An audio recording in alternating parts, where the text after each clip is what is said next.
John Poe, Poe on the go. Welcome to my channel. Alexander, how are you doing? Thank you Good, for having thanks. me on. I appreciate it.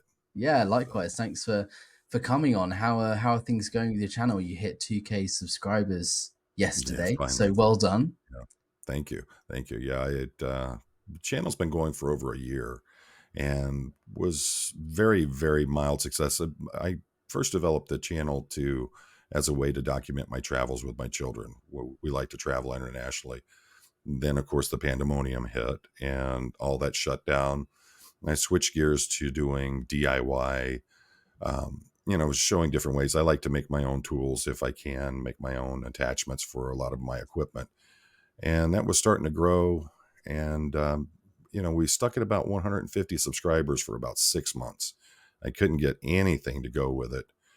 And that's when, watching Aaron Smith-Levin's channel, he had asked if there was anyone with a law enforcement background would be interested in helping him out. And next thing you know, I'm over 1,000 subscribers in 2 weeks, and the channel's just kept growing since then. So uh, I'm pretty happy with how everything's going with it. It's doing really good. Yeah, and I think you've got really good content as well. You know, your video, obviously you don't have a Scientology background, you weren't in it, but Right. you what's the aftermath, and you have Mm-hmm. come on Aaron's channel and my channel, and so you know a lot about it. But Oh, yeah.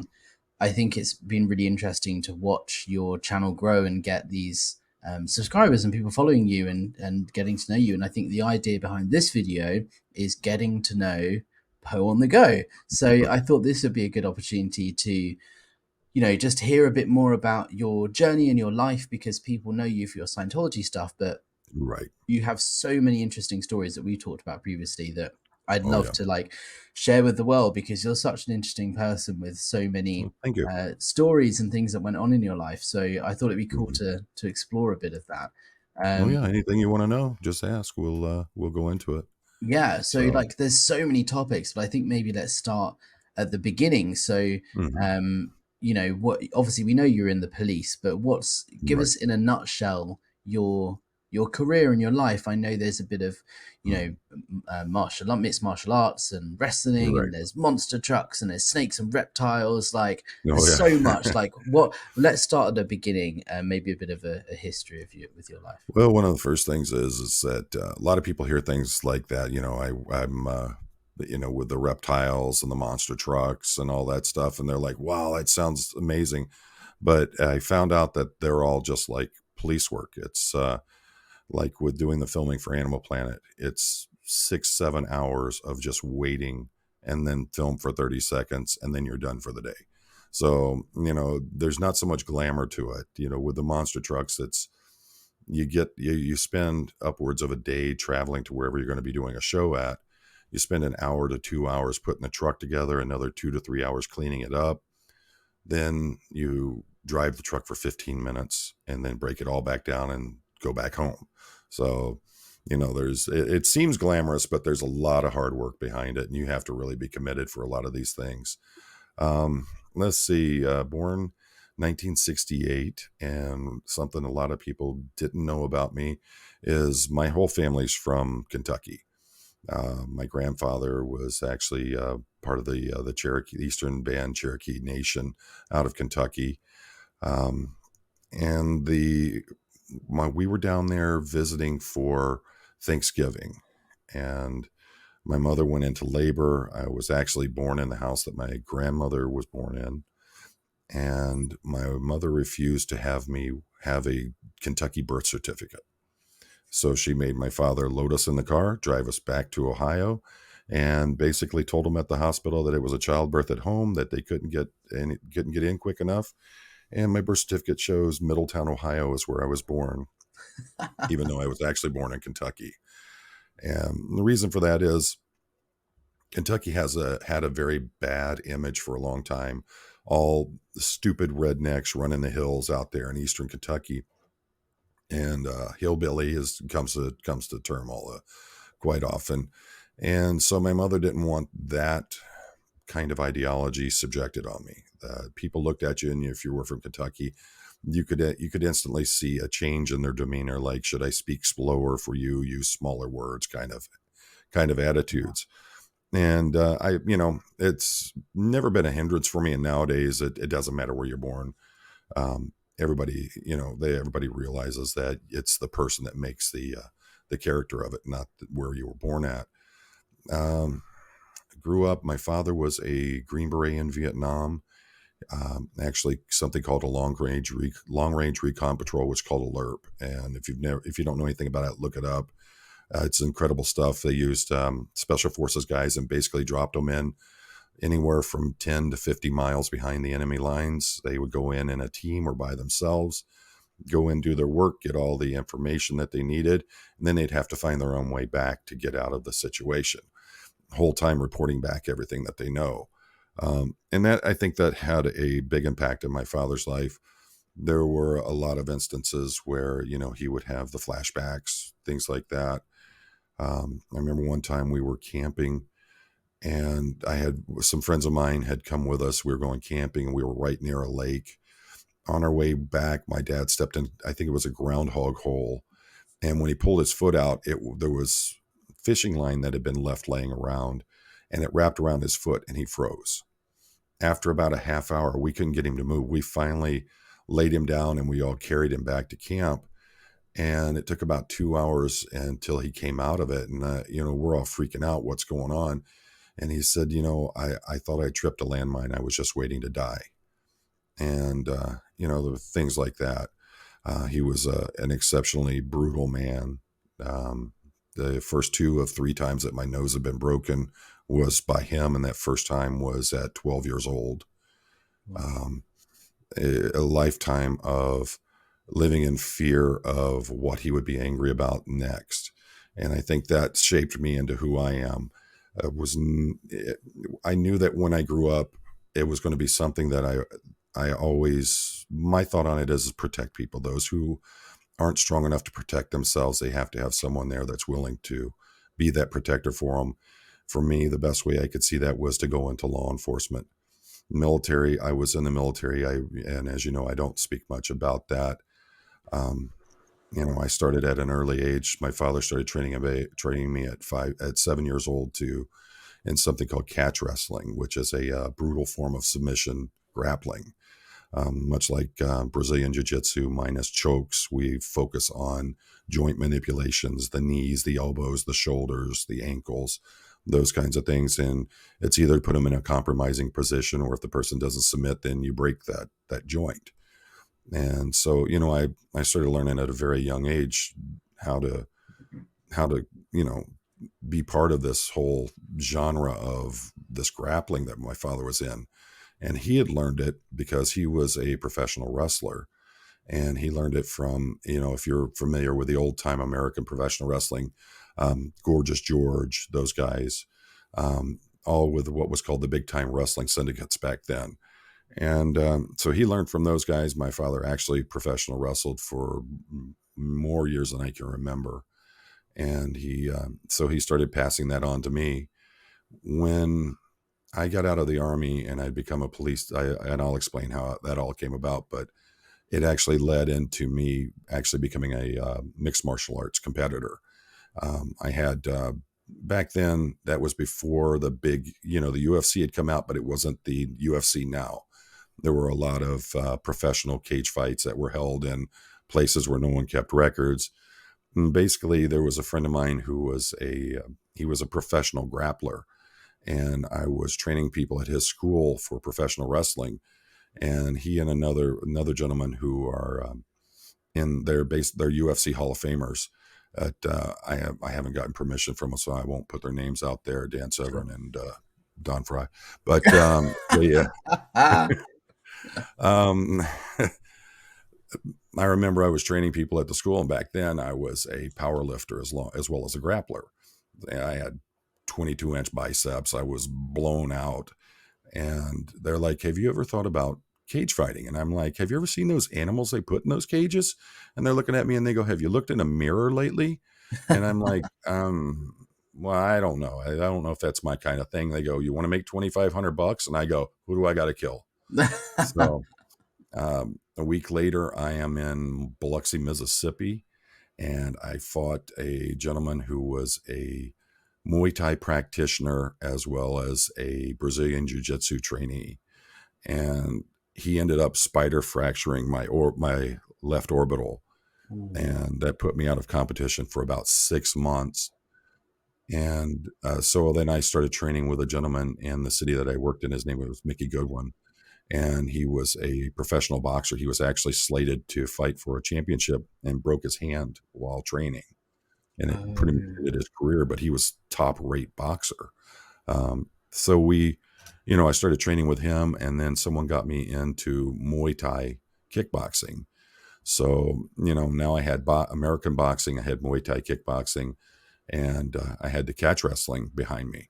And back in those days, they didn't have weight classes. I mean, they'd literally put me in there against a guy your size, and we'd just fight it out. Especially if you went over to Japan or someplace like that, you would literally fight anybody that they put in the cage with you.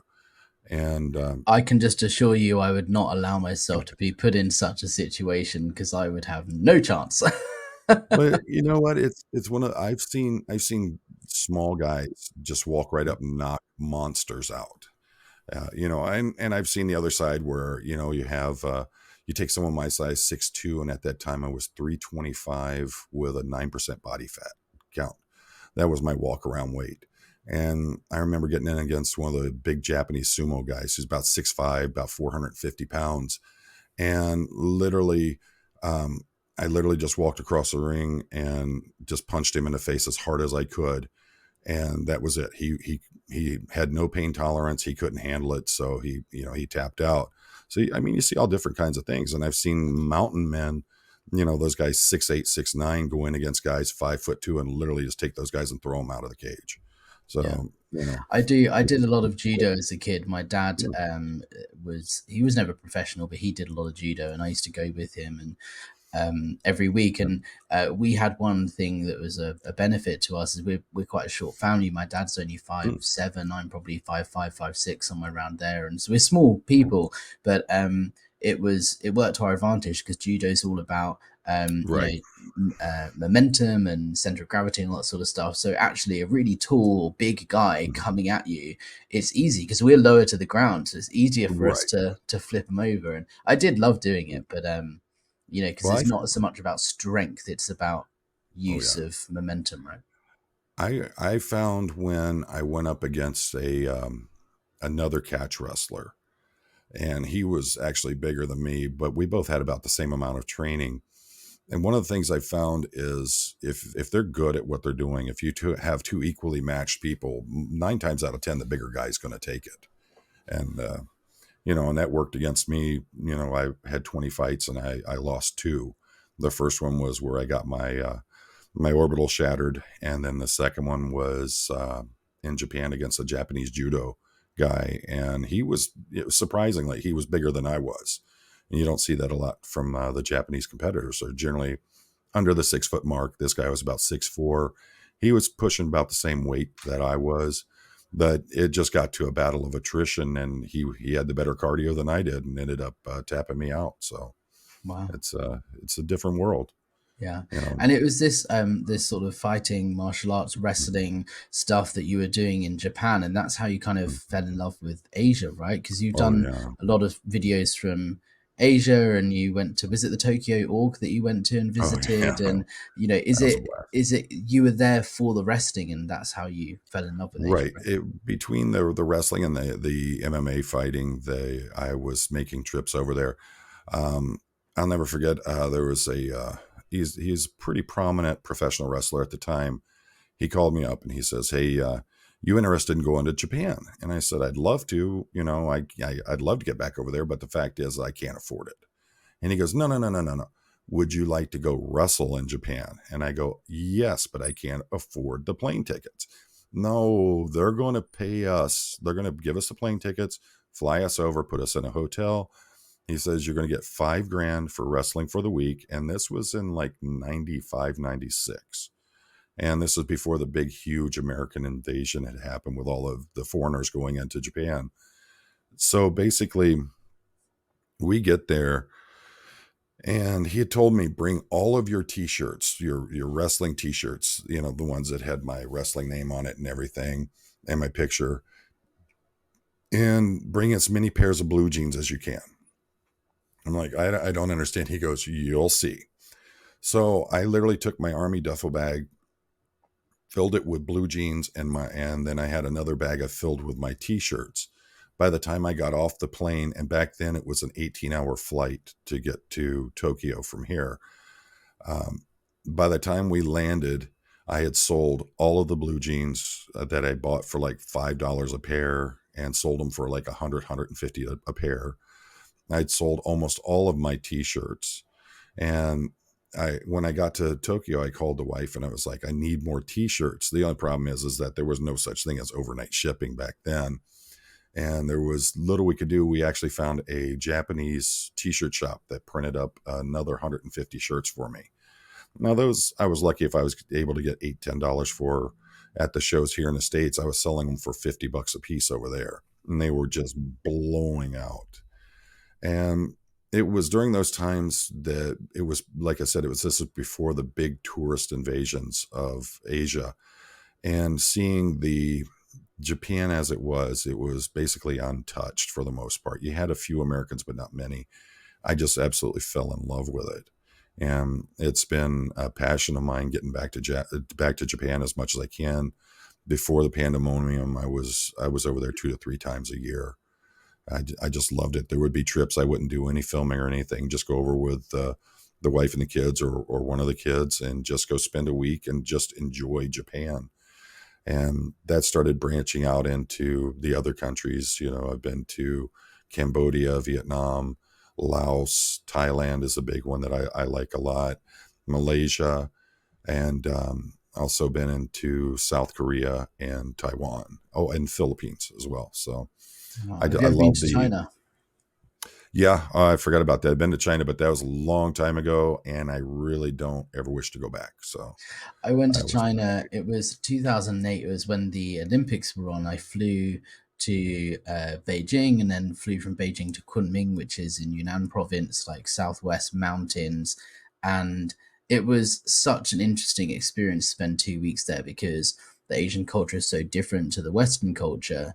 It's, it just really puts things into perspective. And I loved it. I had a really great time because we didn't go do touristy stuff. It was more like an immersion thing of non-touristy hotspot, what Chinese life is actually like, and it was a huge eye opener. And I fell in love with China, but I think I fell in love with it in the respect of somewhere I'd like to go and visit and spend time, but I don't think I'd want to live there because I'm just so Western in the way that I right. think and the way that I act and behave. I don't, it's a big shift.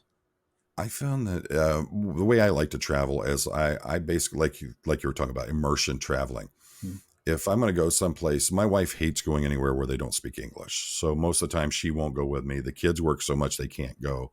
So that's how I end up traveling by myself quite a bit. And I literally, I prefer to do like an Airbnb, put myself in the middle of a neighborhood that's off of the tourist areas, and just basically find my way from there. I prefer to immerse myself in the culture, see how everybody does. I mean, I got one video where I'm showing a lady who makes coconut smoothies every morning. And every morning I would go down and I would get one and go get my, Thailand's awesome for their street food. You can go out and get basically a 3-course meal for about $1.50. So I would get up, go down and see her, go over to the other food carts, get my breakfast for the morning.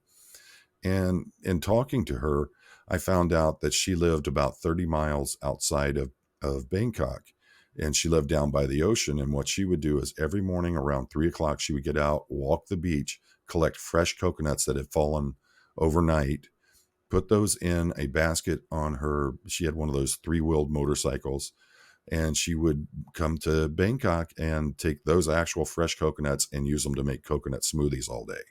And she'd sell 100, 150 of those a day.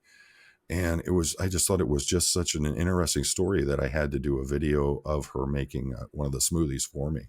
Mm. And it's, all from, if I just went and stayed at a hotel in the middle of the tourist areas, I never would have known that. I never would have seen it. I met a man from Seattle, Washington, who now lives in Bangkok. He had met a woman online, came over, got to know her. They continued talking online back and forth, and they end up getting married. The hilarious thing for me is he doesn't speak Thai, she doesn't speak English. They Wow. literally use Google Translate to have conversations, and they're husband and wife, That's but incredible. they're happy as can be. And Yeah. then, talking to them, I find out that one of her sons, his best friend, is a huge YouTuber in Thailand, in Asia. And he does a thing where he has his own tuk-tuk, which is that three-wheeled taxi they have. And he travels all over Asia, Laos, Cambodia, Vietnam, Thailand, all these countries. And he does it in this tuk-tuk by himself with his GoPros mounted all over it. He's got like 5 million subscribers on YouTube, all of them over there in Asia.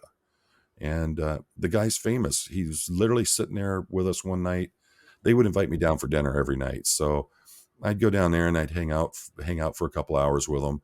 And the great thing is, with marijuana being legal in Thailand now, while they were drinking, since I don't drink, I would toast some green, and we'd sit there and just chill out for hours. And you wouldn't believe how many people would stop while we were sitting there, and they'd be like, "Oh, you're the tuk tuk guy," and have to get their picture with him and everything. And these are all Thai citizens. They're no Americans or anything like that. But everybody who's Thai that saw him, they were just freaking out over it.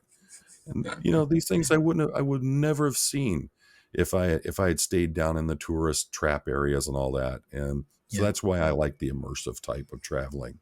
Yeah, You I know. agree. When I go on holiday, it's all for me. There's a place for, like, a beach holiday or whatever, and you go and Hmm. enjoy the sunshine and Oh don't yeah, really do much. But for me, I prefer holidays where, like you say, you go and immerse yourself and yeah. live like a local, right? And you really get to Mhm. understand a city and what it's like, and you learn these stories that, like you say, you wouldn't have learned if you had just You're gone right. on an all inclusive holiday or something, which has its place. There's nothing wrong with it, but Oh, it does. Yeah. it's all about people and connection and stories for me.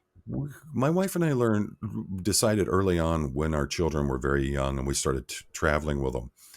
You see a lot of people that, oh, I could have done this, but I was so embarrassed if somebody had seen me. We got over that so early with our kids. And it was, I don't care how embarrassing it is. I mean, if my kids had fun with it, I'd do it. I went to, there's a Comicon here in Detroit every year called Yomicon. And I was taking my kids there since they were like 10 years old. And they were about 15, 16 years old. And they're like, Dad, you've got to cosplay. You make a lot of our cosplay outfits for us and things like that. I'm a creative. Anything that's art based, I love doing.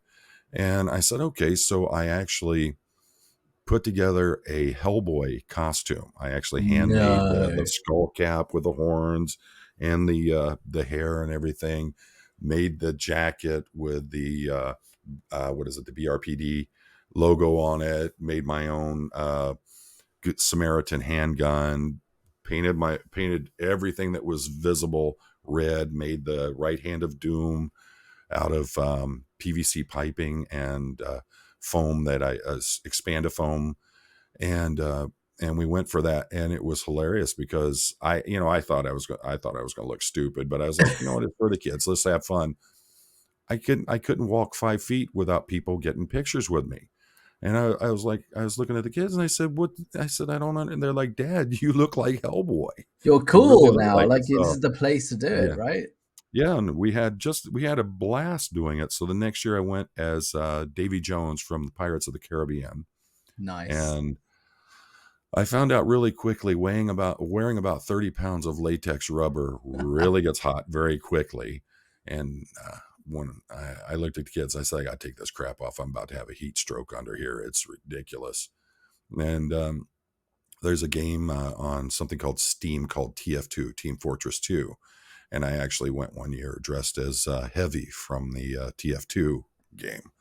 So Excellent. made the actual the midi gun machine gun that he carries, made it out of a 5-gallon bucket and some old tent pipe that I put together, make it look like a big machine gun and everything. And I have no problem with doing things like that. It doesn't.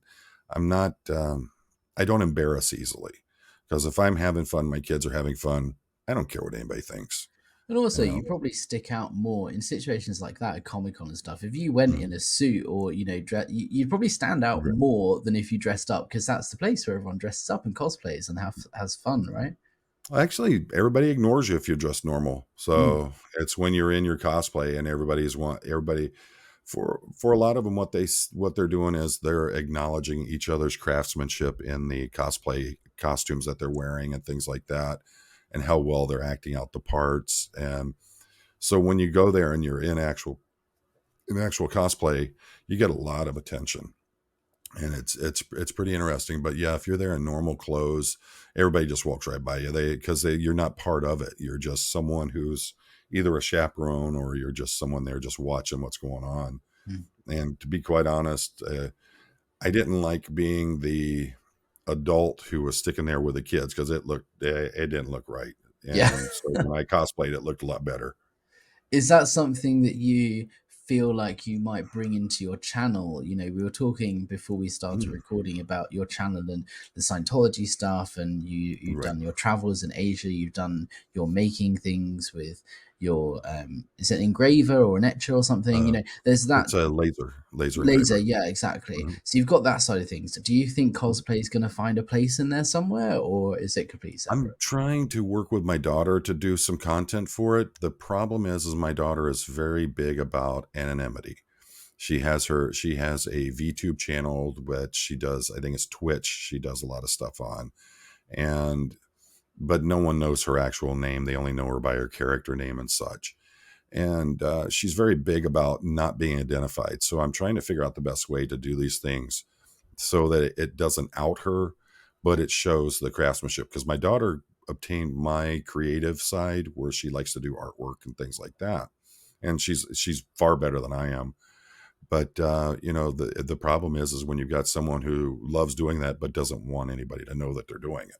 Mm-hmm. So, you know, Wow. I don't get it, but you just deal with it. So, you know. What is your plan with your channel? Do you have a plan of where you're going with it at the moment? I'm going to continue doing multiple topics. I'll continue with the DIY. As you see over my shoulder here, the two guitars behind me here are guitars that I handmade You and then handmade engraved. those. Made That's those. insane. And then what I did was I used the laser to engrave them to the way Wow. that they look. And then, like with the Explorer style here, there's a special kind of wax that you can use. What I did was I painted that strip flat black, and then I came in all the raised edges and just covered it with this wax, and it looks like it's made of metal. So what I wanted was something I wanted to use the Celtic knotworking to line it, use some kind of Celtic imagery in the center, but also use the yin yang with the swirling dragons. And for the rest of the body, I used the engraver to make it look like it was planks of wood that were just stuck together. And then the Telecaster over here, I wanted it to look like the top of a whiskey barrel. And so we did that. I did that, and then I engraved in it Tennessee premium brand whiskey on there, so it has a different look to it. And you can see, like on the pick guard, how I went through and I sanded it down so it has like that rough, weathered, kind of aged look to it and everything. So that I love doing that. I've got two more guitars I'm finishing up right now that I got to find a place on the wall for them. So, and then if you look behind me, you see the vinyl cutter that I've got there, the t-shirt press right there.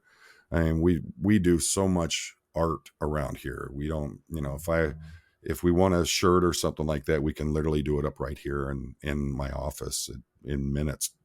So, and that's, I'm very fortunate with that I, like I said, my daughter is very creative. She's better than I am with a lot of artwork. So if there's something we need done, we can always find a way to get it done around here. It's That's amazing. it's You pretty should neat. get one of Clearwater Chad's paintings or pictures and put it on a I, shirt or something. That would be quite funny. well, I'm offering up to my channel members. I'm doing a special T-shirt that I'm going to send out to each of the channel members.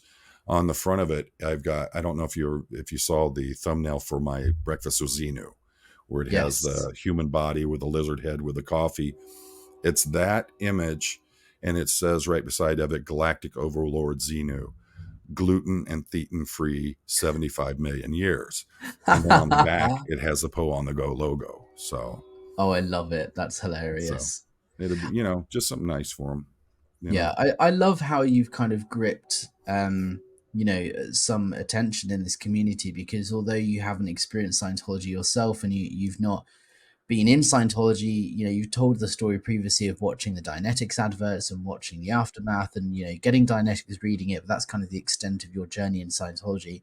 The fact that you have become so involved in the community and are helping the cause of sharing information about Scientology and interviewing people and right. putting it puts a new perspective onto it, as someone who's not been in, that would ask different questions to someone who has been in, like Mark and Claire Headley or Aaron Smith-Levin or myself or Chris Shelton. We've all got our own viewpoint, and sometimes it's easy to lose sight of things like acronyms and abbreviations and Mm-hmm. words that we can kind of, we tone it down, but we can get carried away. And Oh it's yeah. nice to have a step back and realize people who haven't been involved in Scientology might not understand this thing that is quite simple or basic for Right. us to understand.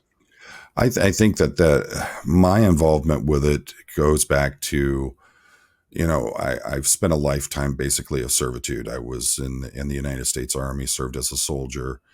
And then after that, I was a police officer, almost 30 years of being a police officer. And I think that it's been a lifetime of trying to protect those who can't protect themselves, trying to help those who are in a situation that they can't get out of. And this is just the next step for me. At 54 years old, I'm not at the point where I used to be, where I was willing to take on every fight that came to me. I don't heal so quickly. So now it's a matter of getting into let's start working more on the mental aspects of it and how I can help out, and not worry about the fact that, my size or anything like that. And it's just been a matter of, you see these folks that are coming out, they're terrified. They don't know where to go. They don't know what to do. And hopefully by having a channel where I'm exposing a lot of the things that are going on in Scientology, and also showing a lot of the survivors, and that there is life after Scientology, that we can help those who want to get out. And, it's just, like I said, it's just another step in serving the community and serving those who can't protect themselves. It's very big for me. Sure. I never got into law enforcement because I was bullied or anything like that. I've always been a big, strong person. And I recognize that, even though 90% of the time I'm tripping over everything, I'm bumping into everything, because I don't realize how big I am most of the time. And I don't look at myself as a big person, but I know I'm a larger person. And I know that I'm bigger than a lot of the people that I'm around. So, it's never been a matter of bullying brought me into it. It's always wanting to help others. And then, as you and I had talked about, with my father being an exceptionally brutal man, the ability to step into situations such as domestic violence, child abuse, those kinds of things, and bring an end to a cycle is very important to me. So it's You never been mentioned about me. you mentioned on your stream yesterday, and I thought now would be a good time to maybe bring it up as well. Your idea of some sort of, I'll let you explain it, but to raise money for the Aftermath Oh, Foundation, a yeah. get together in Florida, right? Do you want to maybe Yes, sir. tell people a little bit about the idea and Oh, yeah. see what traction we can get? Excellent. Yeah. So last night I had Nasty Nathaniel, who's called a First Amendment auditor, on. And if you've never seen that, look up the videos, look up Nasty Nathaniel. I think they're hilarious. But during the live stream, there was something I'd been working on, and I'd spoken to you and I'd spoken to a few other people about it. And I made the announcement that what I want to do is put together a meet and greet for the fans. There's a lot of people that watch. They want to meet us. They want to get to know us. And that's the unique thing about YouTube compared to, say, just regular television. We're interacting with the people who watch our channel. We are getting to know them. And it's almost on a personal level that we get to know each other. So they're always like, when can we meet you guys? So I figured, let's do something that not only allows the people who watch our content come and meet with us, hang out with us, see who we really are, but in the same time, raise some money for the Aftermath Foundation. So what I was thinking is in the first week of October, would be we would meet in Tampa, Florida, and if we have enough interest, enough people that are going to sign up for it, what we'll do is we'll find a hotel that can house everyone. The first night would be a Friday. Everybody gets in, gets themselves, you take a shower, get all the travel off of you, and we have a mild meet and greet with light refreshments, things like that, and just a mingle and chat kind of situation. The next day, the content creators that are a part of it, and it's so far, I've got Doug wants to be part of it. Nasty Nathaniel said he would like to be part of it as well. We've got Clearwater Chad, who's slowly becoming a superstar. And then we've got Chris Shelton said he would love to be part of it as well.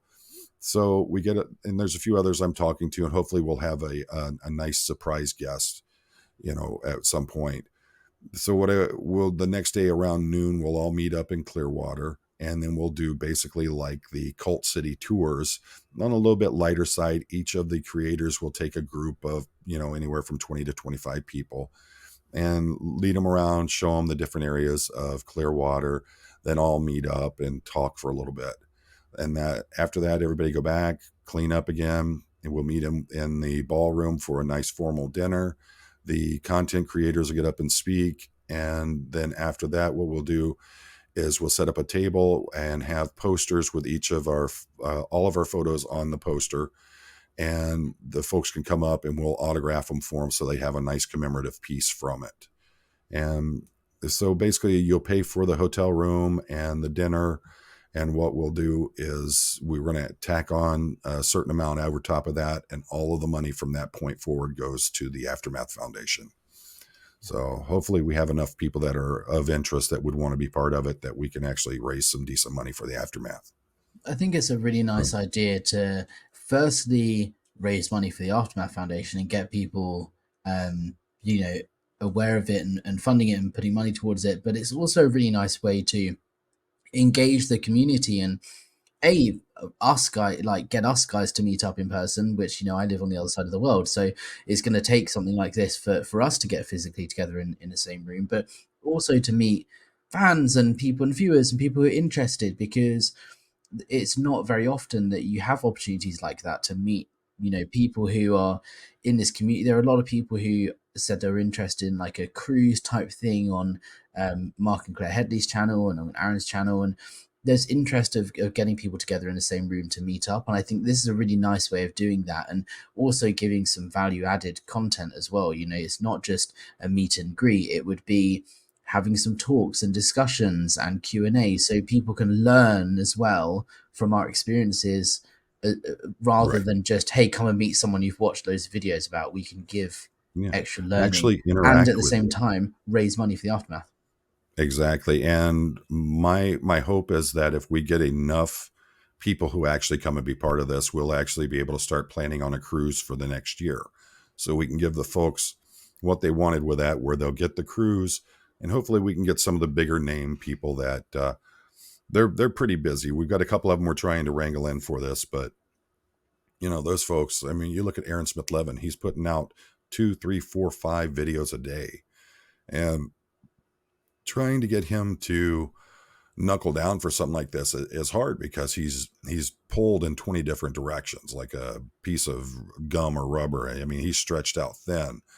And I honestly think that when he went on that cruise with his family, with Mark and Claire, I think he about lost his mind not being able to do all the YouTube content while he was at it. So Yeah. But the good thing about this idea is we'd be able to create content while we're there. We could do a stream from the place. We could get the audience physically there involved Oh yeah. somehow for those who aren't there physically. We can do the content thing, but I think the main thing is raising money for the foundation. I'm sure Right. if Aaron sees the ability to use this to raise money for the Aftermath Foundation, I'm sure he'll jump on board for sure. I think.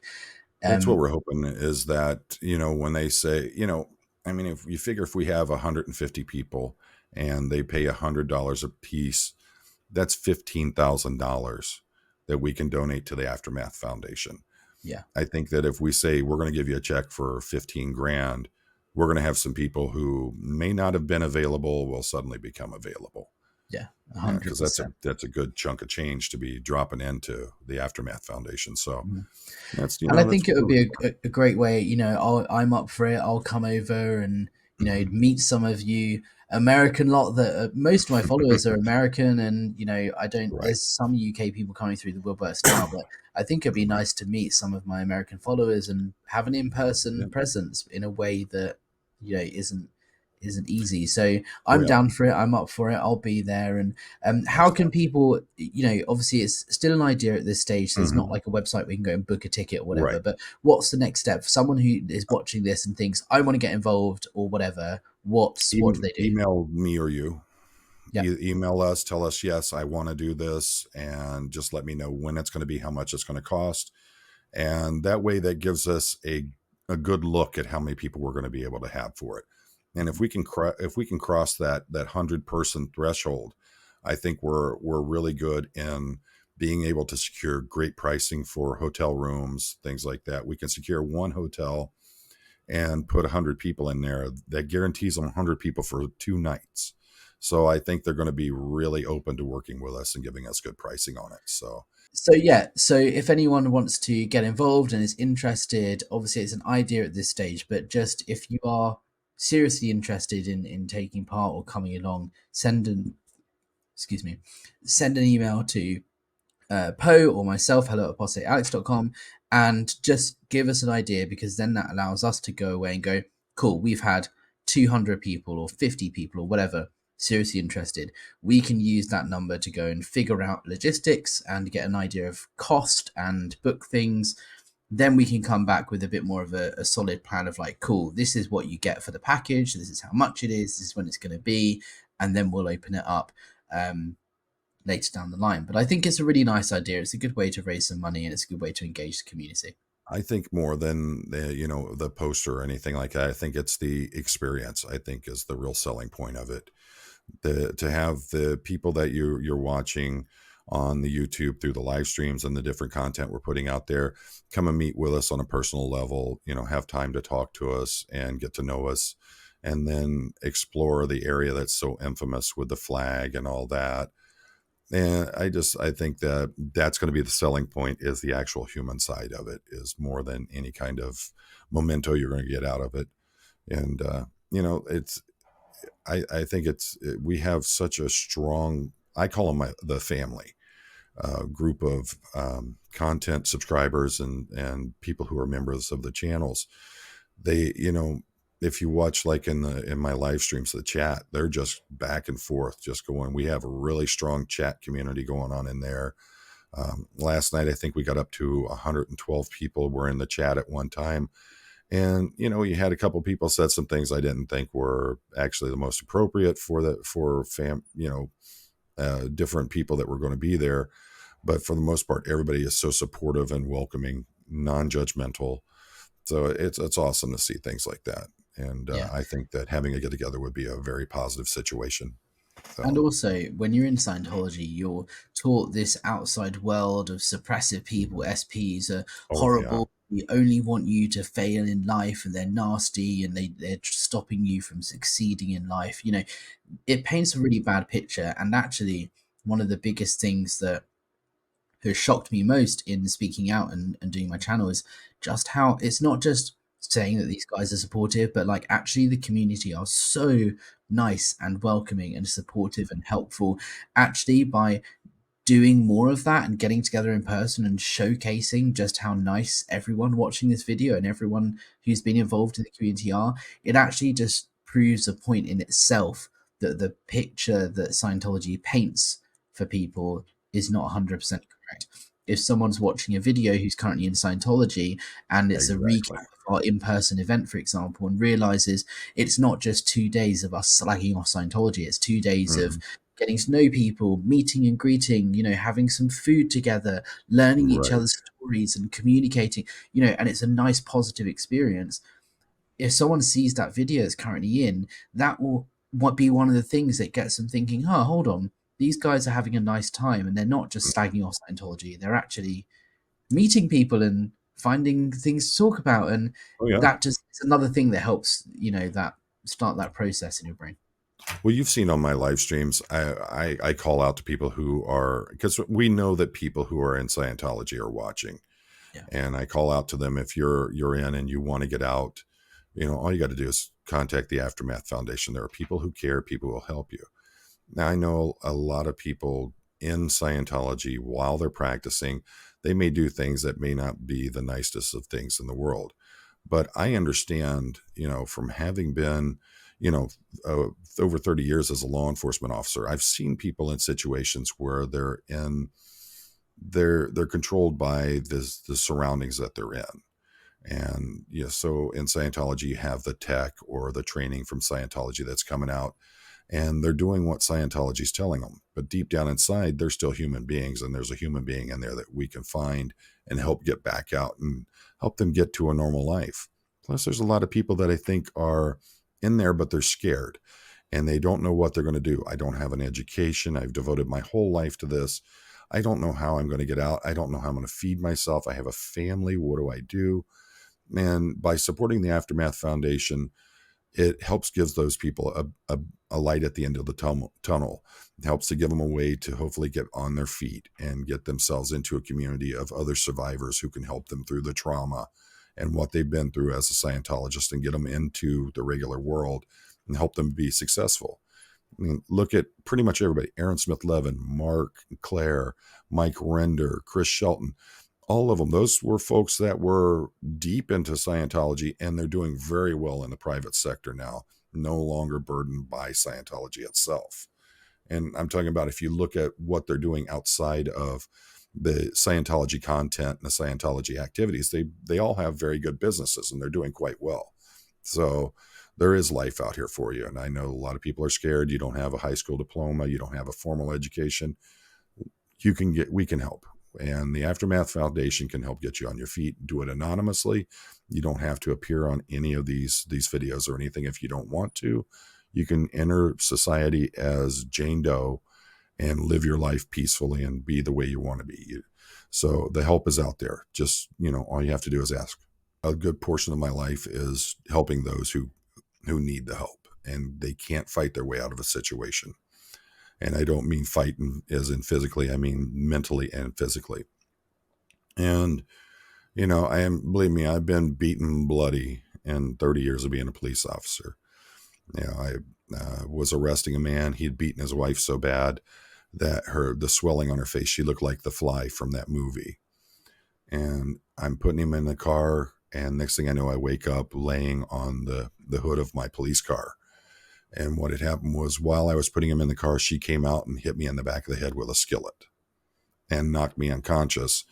And thankfully, another unit was pulling up right when she attacked me. And they were able to get hold of her and get her handcuffed. She was going for my gun. She was going to kill me. And, I did.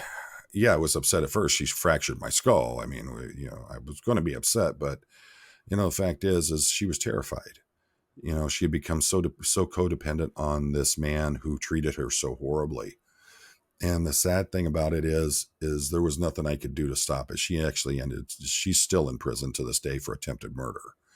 And there's nothing I could have done to stop him from doing that. The prosecutor, the detectives, they were all dead set. She tried to kill a police officer. She's going to jail.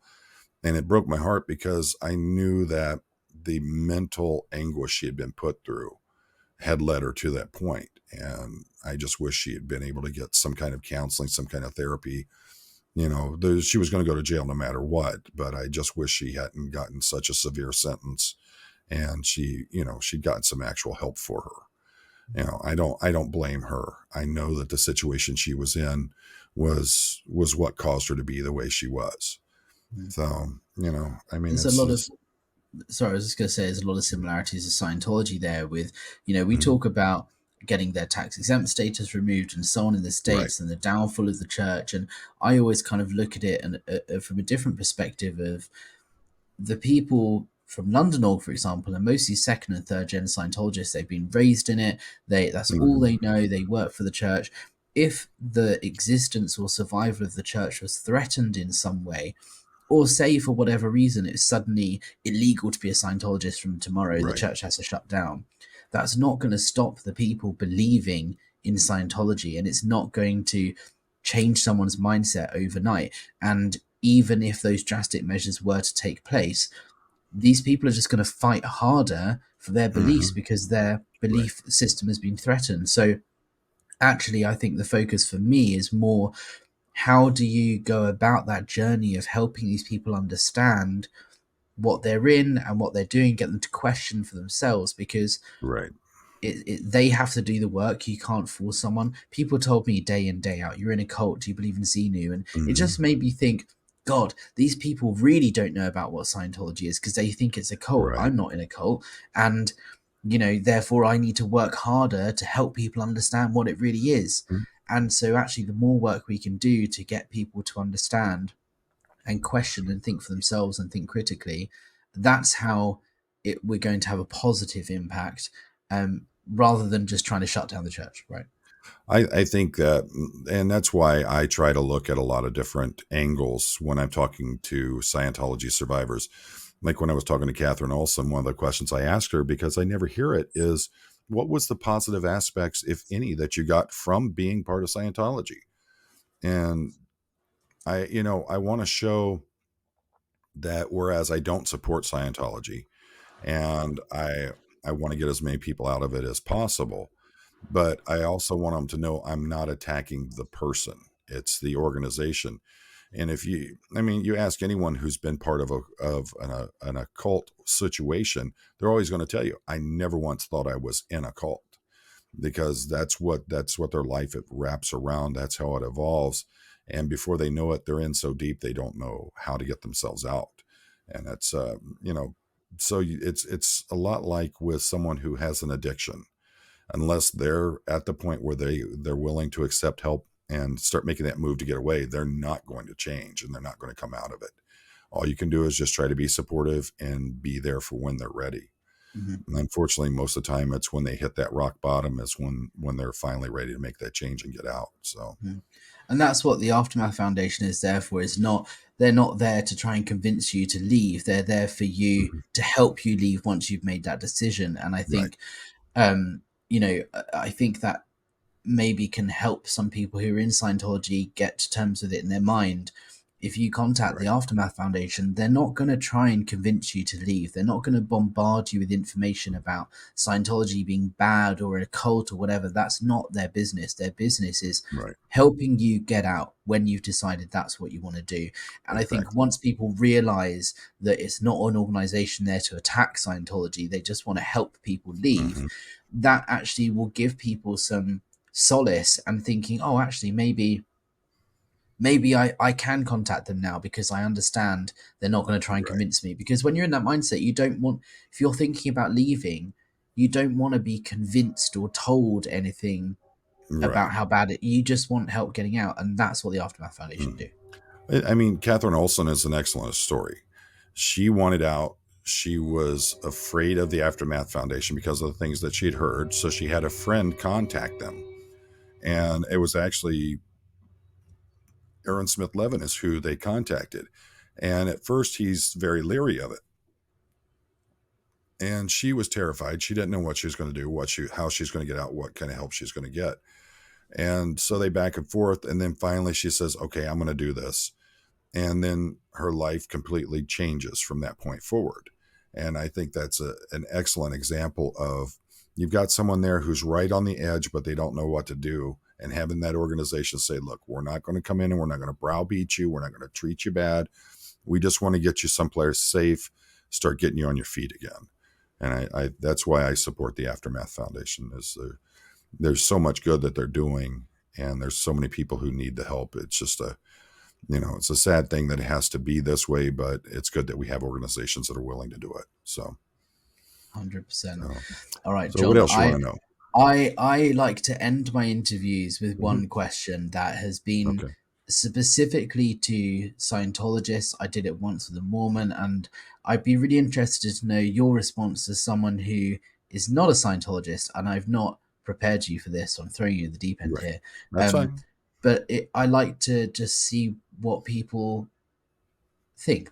So the question is, if Owen Hubbard was alive, he was to come back, he was sat there in front of you right Mhm. now, what would you say to him? Oh, wow, that's a good one. Who do you think you are? How can you destroy families and lives at such levels that you did with what is clearly lies? You've spent your life deceiving everyone around you, making yourself this mountain of a man that I've done everything in the world. I hold all these degrees and doctorates that we all know now are fake. Who do you think you are that you should have the right to do this to other people? Uh, I'd like to know what kind of person thinks themselves so important that they can destroy uh, so many people and think that it's a great thing that they're doing it. So John Poe, well, thank you very much. I'd like 5 minutes alone with him, and we can talk it out. So yeah, John Poe, so thank you so much. Thank you for coming on my thank you, channel. sir. I really appreciate it. It's been a great ride so far. I think it's going to go get better as we keep going, and having folks like you. If you'd asked me 3, 4 years ago about making friends on the internet that I've never physically met, I would have told you it was impossible. And it was like people, my friend Dana Bluin out of Thailand, out of Bangkok, knowing him and his wife and becoming friends with them. And fortunately, after a year or two of talking to them online a lot, they have their own channel, Idea Studio Bangkok. They are just wonderful people.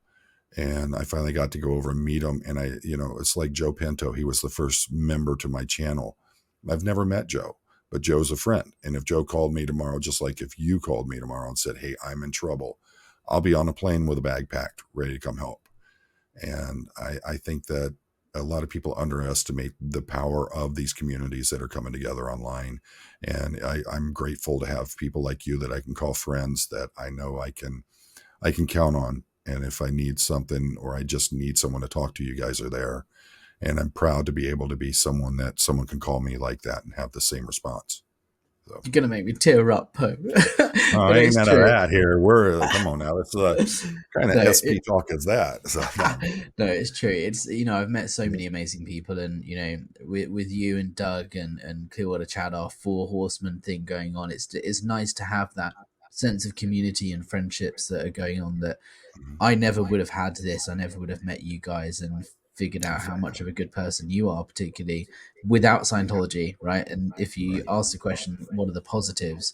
Well, one positive I've had is meeting you guys and finding It's, some genuinely great same. people that I never would have come across. So And that's the thing is that everyone's genuine. They're, I know Clearwater Chad. I talk to him almost every day on the phone.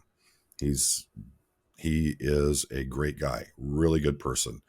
And I never would have known him if I hadn't made this journey into Scientology like I did. I would never known you, Doug, Chris Shelton, any of them, Aaron Smith-Levin.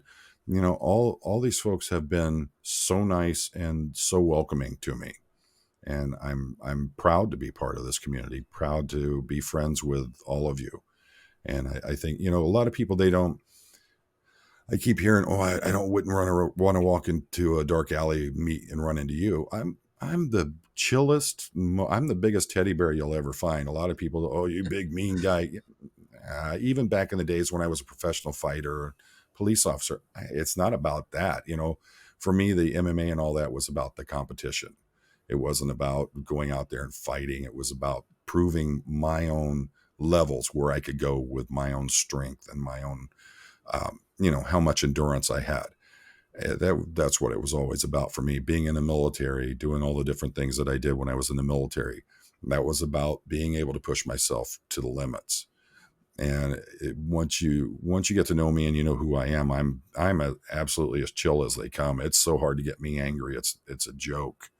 And my kids have a saying: if they hear the Southern drawl come out in my voice, it's time to run. So, you know, love but it. I thank you, sir. It's been an honor to have known you to this point, and I think that things are just going to get better as we go. Thank you so much.